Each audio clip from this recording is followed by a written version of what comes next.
আমাৰ গোটেইখিনি ৰেডি হৈ আছে বৰ্তমান বানৰ পৰিস্থিতিৰ কাৰণে মই এই বিষয়টো চকু দিয়া নাই কাৰণ আজি যদি আমি পৰীক্ষা পাতিব লাগে পুলিচে দৌৰিব লাগিব পুলিচত এখন খেলপথাৰতো পানী নোহোৱাকৈ নাই সেইকাৰণে জুলাই মাহটো অপেক্ষা কৰি লওঁ তাৰ পিছত এই বছৰতে আমি সব শেষ কৰিম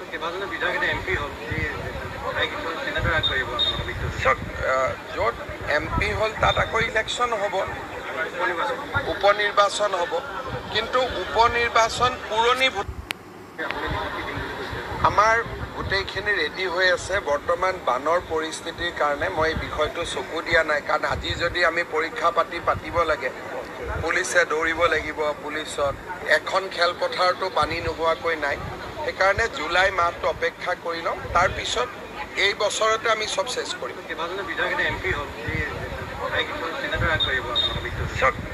য'ত এমপি হল তাত আকৌ ইলেকশ্যন হ'ব